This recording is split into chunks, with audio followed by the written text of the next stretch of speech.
cela fait 4 années que j'interviens au nom de mon groupe sur ce budget de la défense. Depuis 4 ans, je souligne la difficulté de respecter nos engagements opérationnels en entretenant, ce qui est encore dans le livre blanc, le mythe d'une puissance globale qui protège, qui dissuade et qui intervient. Et 4 ans que j'alerte sur le risque d'éviction au sein du budget de la défense, au profit de la dissuasion nucléaire et au détriment des forces conventionnelles. Ce budget 2016 n'échappe pas totalement à cette critique. Certes, conformément aux orientations fixées dans le cadre de l'actualisation de la loi de programmation militaire, la mission budgétaire que nous examinons est en légère hausse. Elle consacre notamment une augmentation de crédit de 600 millions d'euros et une pause dans la baisse des effectifs. Mais cette parenthèse, que le président de la République a lui-même qualifiée d'exceptionnelle, ne permettra pas de garantir durablement les moyens matériels conventionnels dont les soldats français ont besoin pour remplir l'ensemble de leur mission. Pour notre groupe, les solutions structurelles ne sont d'ailleurs pas à aller chercher à l'extérieur du budget de la défense, dans la mesure où le bouclage du budget de l'État, et on pourrait dire d'ailleurs de la sécurité sociale et des collectivités locales, reste très contraint, et dans la mesure où les Français ne veulent pas d'impôts supplémentaires, et on les comprend après tant d'années d'augmentation de la fiscalité.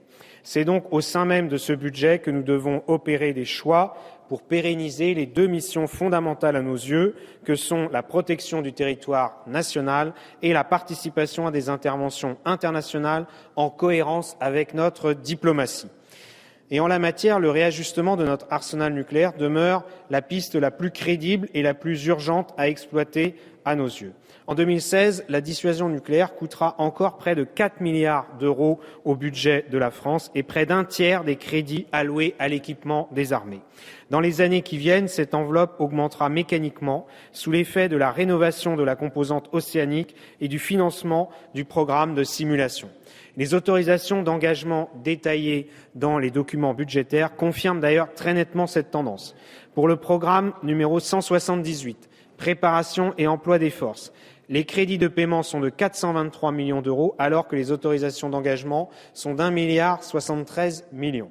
Idem pour le programme numéro 146. Sur l'équipement des forces, les crédits de paiement sont de 2,9 milliards d'euros, alors que les autorisations d'engagement sont de 3,720 millions.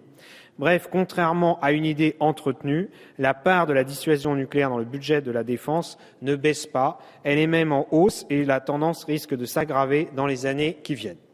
En parallèle, les forces conventionnelles sont de plus en plus mises à l'épreuve et risquent de subir un déclassement capacitaire.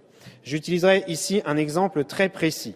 Au printemps dernier, à la faveur de l'opération Sentinelle, qui mériterait d'ailleurs, Monsieur le Ministre, j'en profite pour le redire ici, l'objet d'un débat dans cet hémicycle sur la nouvelle doctrine, en quelque sorte, stratégique qu'elle va imposer.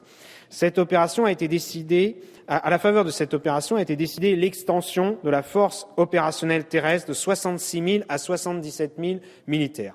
Mais derrière cette décision, les moyens infrastructurels et capacitaires n'ont pas suivi. À ce jour, pour la période 2016-2019, il manquerait 100 millions d'euros pour financer l'hébergement, 130 millions d'euros pour financer le petit équipement et 150 millions d'euros pour remonter le parc des unités et enfin 30 millions d'euros pour l'habillement et le fonctionnement. Ce constat est tout à fait révélateur du paradoxe que j'ai dénoncé précédemment. D'une part, nous continuons à dépenser des sommes très importantes dans les programmes de dissuasion nucléaire qui ne correspondent plus à notre grille stratégique, alors que d'autre part, nous faisons l'impasse sur des capacités peu coûteuses mais indispensables pour les soldats français en opération.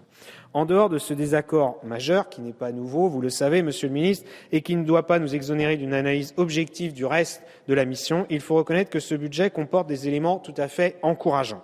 C'est notamment le cas dans le domaine des ressources humaines, où l'on constate une baisse tendancielle du nombre d'officiers par rapport au nombre de militaires du rang. Ces éléments laissent présager un retour à la maîtrise de la masse salariale et un assainissement de notre modèle de ressources humaines qu'il faut saluer.